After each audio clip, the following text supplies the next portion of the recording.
Subsídios. Lições Bíblicas Adultos. Lição 8. O Lugar Santíssimo. Estamos entrando na parte mais recôndita, a parte mais profunda, a parte mais importante do tabernáculo, ou seja, a tenda da congregação, que era o lugar santíssimo. E o texto do autor da carta aos Hebreus, no capítulo 9, versículo 3, ele diz assim de forma bem explícita: mas depois do segundo véu estava o tabernáculo que se chama o Santo dos Santos. Esse segundo véu é o segundo véu interno. O primeiro véu era a entrada para o lugar santo, mas agora para o Santo dos Santos, que é chamado também de lugar santíssimo. Lugar santíssimo. E o lugar santíssimo era indiscutivelmente e indubitavelmente o principal lugar de toda a estrutura do tabernáculo. Era onde estava a arca do concerto e com o seu propiciatório e os dois querubins com forma humana protegendo aquele lugar e aquele móvel especial. Era o lugar da habitação de Deus. Tipologicamente ou figurativamente estava ali representado o trono de Deus, a presença imanente de Deus de modo especial. Depois da leitura do texto básico, que nós estudamos lá em Êxodo 26, nós podemos mentalmente descrever e pormenorizar todos os móveis contidos no átrio, no lugar santo e no lugar santíssimo. Na parte exterior do tabernáculo, a partir da porta do átrio, encontramos o altar de holocausto e a bacia de lavatório. Em segundo lugar, em seguida, nós entramos no interior da tenda da congregação e temos a primeira parte do tabernáculo, que é o lugar santo chamado santuário. Nesta parte nos deparamos com a mesa dos pães da proposição, o castiçal de ouro e o altar de incenso em frente ao véu de entrada para o lugar santíssimo. Muito bem. Depois do véu desenhado e bordado com querubins, estava o lugar santíssimo, no qual estava a arca do concerto, ou da aliança, ou do testemunho. O sentido é o mesmo. E esse último lugar, o Santo dos Santos, era o símbolo da santidade de Deus, que tornava inacessível a entrada de pecadores, senão através do sumo sacerdote, que era o representante de todos aqueles que estavam lá fora, os pecadores, ou seja, o povo de Israel. E vamos começar considerando o véu do lugar santíssimo. O que era o véu? Como a gente vê o véu na linguagem bíblica, na linguagem tipológica? O véu era uma barreira ao acesso à presença de Deus. O segundo compartimento ocidental do tabernáculo, onde estava a Arca da Aliança, tinha um véu azul, com uma cortina que separava as duas partes do santuário. Um símbolo da santidade de Deus inacessível aos pecadores. Ninguém podia entrar no lugar santíssimo até que Jesus enfrenta o Calvário e se faz o Cordeiro expiador. Sim, ele é que tornou possível a nossa entrada como sendo o nosso representante legal, o nosso sumo sacerdote. No momento em que Jesus expirava na cruz, os sacerdotes no lugar santo colocavam um incenso sobre o fogo do altar diante do véu. Está lá em Mateus no capítulo 27. Quando Cristo expirava, entregava o seu espírito a Deus, lá fora, na cruz do Calvário, o seu espírito entra no lugar santíssimo, com o seu próprio sangue expiador, porque ele se fez o Cordeiro Divino, e com o seu próprio sangue ele entra diante do propiciatório, que é aquela tampa especial de proteção da lei do Senhor, dentro daquela caixa retangular, e ele então entra naquele lugar e asperge, sem dúvida, o seu próprio sangue sobre a arca da aliança, expiando a culpa do mundo todo. Isso está revelado em Hebreus capítulo 7, versículos 25 ao 27. Então o véu se rasga, de alto a baixo, literalmente lá fora, no templo, e escancara o acesso à presença do Altíssimo. A partir de então, nunca mais houve qualquer tipo de sacrifício. Antes, uma vez por ano, o sacerdote entrava com o sangue da expiação. Agora, em uma só vez por todas, Cristo se fez o sumo sacerdote e ele ministra com seu próprio sangue diante do Pai. O que era o véu? O véu era uma cortina feita de linho fino, branco, tecido com fios que tinham as cores azuis, púrpura e carmesim. Esse véu tinha o propósito de separar o lugar santo do lugar santíssimo, no qual estava a arca da aliança. Esse véu impedia a entrada de qualquer israelita, exceto o sumo sacerdote, que podia entrar uma vez por ano no dia da grande expiação.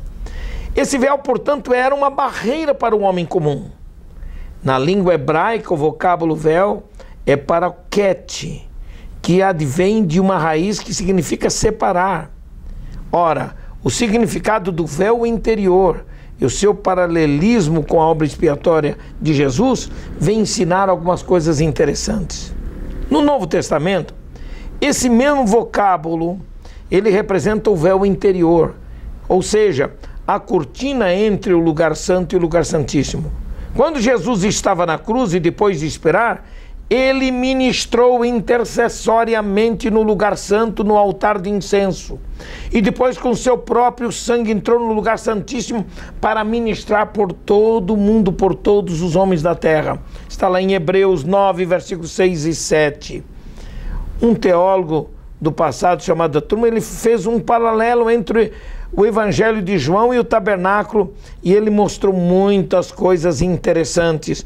Nos capítulos de 1 a 12 de João, ele diz que esses capítulos contêm o ministério público de Jesus, correspondendo ao pátio para o qual os israelitas traziam suas ofertas pelos seus pecados. E é interessante que a gente percebe aqui, e nós vamos perceber que no capítulo 13, esse capítulo tem relação com a necessidade de limpeza, e Cristo explicou-lhes essa necessidade dos seus discípulos passarem pela fonte de bronze, o lavabo de bronze, como preparação para o ministério do Espírito Santo na terra, depois que Jesus haveria de cumprir sua missão expiatória. Já nos capítulos 14 ao 16, eles sugerem que Cristo entra no lugar santo e ensina aos seus discípulos a necessidade de orar e o papel do Espírito Santo nesse lugar na vida da igreja futura. No capítulo 17, ele apresenta Cristo a sós no lugar santíssimo, intercedendo em favor dos seus discípulos diante do Pai. Esse capítulo se revela com a oração do sumo sacerdotal. Ora, essa foi a visão que esse Truman, teólogo, teve acerca desses capítulos. Mas nós vamos descobrir uma coisa acerca do véu. O véu tinha um bordado especial com a figura de querubins. Alguns teólogos opinam que esses querubins não representavam seres humanos nem anjos sequer.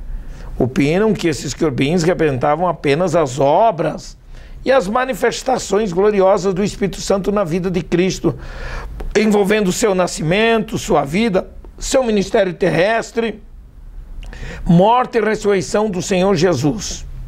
Ora, entretanto, nós discordamos dessa opinião. Entendemos que os querubins são uma classe de anjos que servem aos interesses de Deus, protegendo o seu trono e manifestando a sua glória. O que a Bíblia ensina no livro de Êxodo deixa claro que os querubins são seres angelicais, independentes de qualquer forma humana ou física, mas que podem tomar a forma que quiserem para as manifestações do poder de Deus. Deus ordenou a Moisés que fosse bordado à mão a figura de querubins que tinha uma mistura de figura de homens e seres alados. Pergunta-se, então, qual a razão desses querubins naquele véu? A história celestial conta que um querubim havia recebido do Criador poderes especiais delegados por Deus de liderança angelical.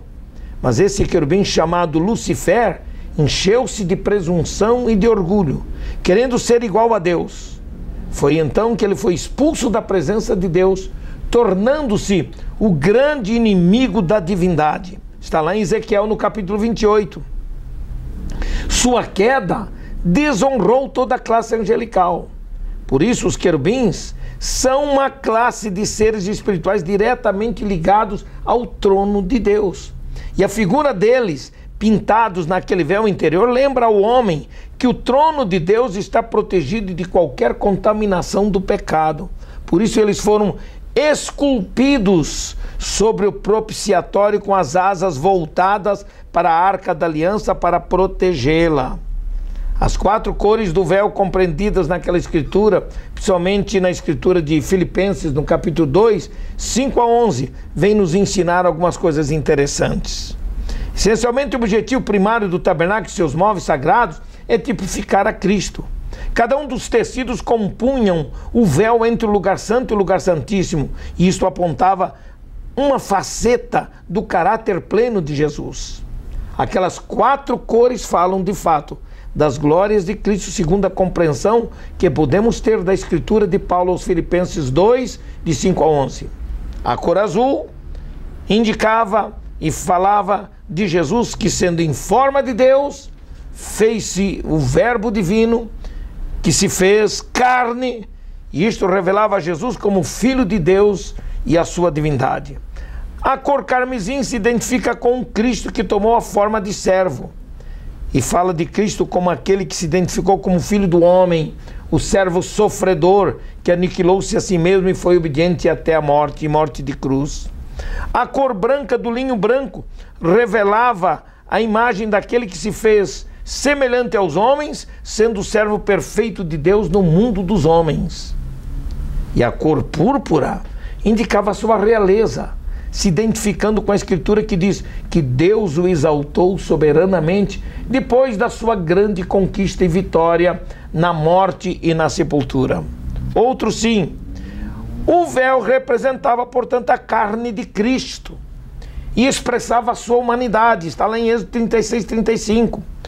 O trançado dos fios que formava o véu fala da união da natureza divina com a natureza humana na pessoa de Jesus, indicando a sua perfeição absoluta como Deus e como homem. O texto de Hebreus 10, 19 consuma essa tipologia quando diz: tendo, pois, irmãos, ousadia para entrar no santuário, pelo sangue de Jesus, pelo novo e vivo caminho que ele nos consagrou, pelo véu, isto é, pela sua carne. Eu não estou inventando nada. Eu estou usando a Bíblia para provar o que eu acabei de dizer. E qual é o propósito do véu interior e a sua temporariedade? Em primeiro lugar, o véu era um símbolo da presença de Deus ocultada dentro do lugar santíssimo. Reservava-se a Deus o direito de ocultar a sua glória aos homens. A glória de Deus é mais que mera exibição de poder e majestade. A glória de Deus era a essência do seu caráter santo e singular, a qual o homem não tinha condições de suportá-la de pé. Quando Deus se manifestou nas chamas da sarça no Monte Horebe, Moisés teve dificuldade em se aproximar daquela sarça em chamas. Quando o Senhor ordenou a Moisés que fosse ao Egito para libertar o seu povo da escravidão egípcia, Moisés perguntou-lhe: se me perguntarem quem me enviou a vós, direi o que para o povo? Deus lhe responde e disse: dirás, o Eu Sou me enviou a vós. Moisés ainda disse a Deus: eis que quando eu vier aos filhos de Israel, e lhes disser, o Deus de vossos pais me enviou a vós, e eles me perguntarem, qual é o seu nome? Que direi a eles? E disse Deus a Moisés, eu sou o que sou. E ele disse, assim dirás aos filhos de Israel, eu sou, me enviou a vós. Está lá em Êxodo, no capítulo 3, versículos 13 e 14. Ora, na chama de fogo na sarça, Deus ocultou sua glória, a glória de sua presença, mas Moisés sabia que era o Deus de Israel. Ninguém podia ver a Deus e viver, mas os homens podiam ver o véu que indicava a presença divina no outro lado. Por isso o véu é tipificado com a carne de Cristo Jesus, seu corpo, que encobria a verdadeira presença divina para todos nós. Por isso o véu, com as suas cores brilhantes, impediu o acesso à presença de Deus. Esse véu interior separava os dois lugares sagrados, o lugar santo do lugar santíssimo, porque somente no primeiro espaço se permitia aos sacerdotes comuns entrar. Era uma barreira para conhecer ao Deus eterno no lugar santíssimo. E Jesus explica esse fato quando diz, mas tudo isso vos farão por causa do meu nome, porque não conhecem aquele que me enviou. Se eu não vier, nem lhes houvera falado, não teriam pecado, mas agora não tem desculpa do seu pecado. Está lá em João no capítulo 15. Então o que é que nós aprendemos? Que Jesus indubitavelmente foi a manifestação divina feita carne. E o véu indicava então que a presença de Deus. Sabemos que o sumo sacerdote podia entrar não por méritos pessoais, nem pela formosura do véu, senão mediante o sangue da expiação. Por isso, o sangue de Cristo é o único meio que nos permite entrar na presença de Deus. Como era esse lugar?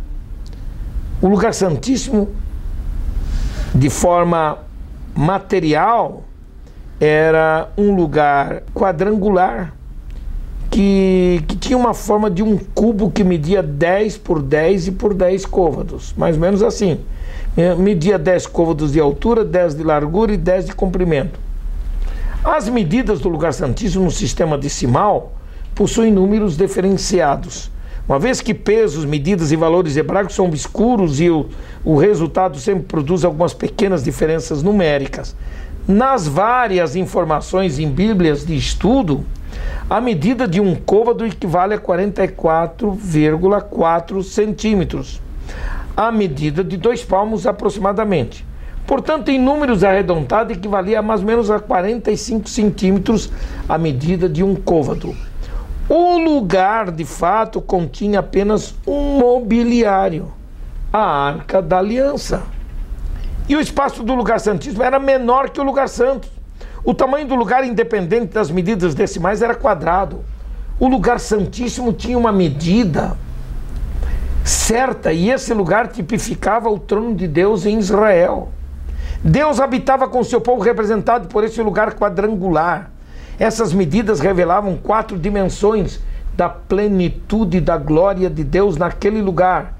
E a Paulo foi revelado essas dimensões quando ele escreveu aos Efésios: que Cristo habite pela fé nos vossos corações, a fim de que, estando arraigados e fundados em amor, possais compreender com todos os santos qual seja a largura e o comprimento e a altura e a profundidade. Efésios capítulo 3, versículos 17 e 18. Por isso, o lugar santíssimo também representava o lugar do trono de Deus na terra. Numa linguagem figurada, real, o lugar santo era de fato a antessala de acesso à presença de Deus. Porém, a Arca da Aliança no lugar santíssimo tipificava a presença de Deus. Era a figura do trono de Deus na terra tipificada pela arca. Aquela arca era a materialização do trono de Deus, mas ninguém podia tocá-lo nem vê-lo por qualquer imagem. Deus habita entre os querubins. O acesso era precedido pela ministração do sumo sacerdote no lugar santo, onde ministrava em favor do povo e por si mesmo as intercessões no altar de incenso e comia dos pães da proposição. Então, com temor e tremor, o sacerdote podia adentrar e ultrapassar o véu para estar diante de Deus junto à Arca da Aliança no lugar santíssimo. O que nós podemos entender por trono de Deus naquele lugar? A Bíblia utiliza a linguagem figurada para ilustrar as coisas do céu. A ideia do trono de Deus na terra refere-se essencialmente à presença imanente de Deus no meio dos homens. Por causa do pecado e da própria santidade de Deus, sua presença ficava reservada ao sentimento de que ele estava com seu povo e permitia uma relação especial através de um sacerdócio santo e separado para ministrar na sua presença em favor do povo. Por isso, a entrada no lugar santíssimo reservava-se apenas ao sumo sacerdote, o qual uma vez por ano, no grande dia da expiação, entrava com roupagens especiais em nome de todo o povo de Israel. E agora, o que nós aprendemos? Na dispensação da plenitude dos tempos, o véu foi rasgado e todos temos acesso ao trono da graça pelo sangue de Jesus Cristo.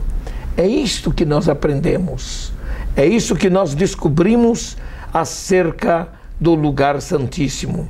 Se você quer adentrar no lugar santíssimo, não há mais barreira, a não ser que você queira entrar afoitamente. Mas se você entrar mediante o sangue da expiação na sua vida, você tem acesso ao coração de Deus, à presença de Deus.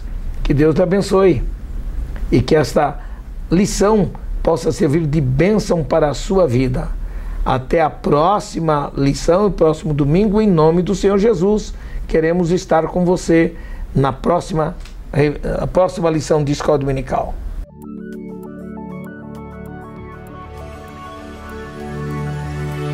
CPAD, a editora da Escola Dominical.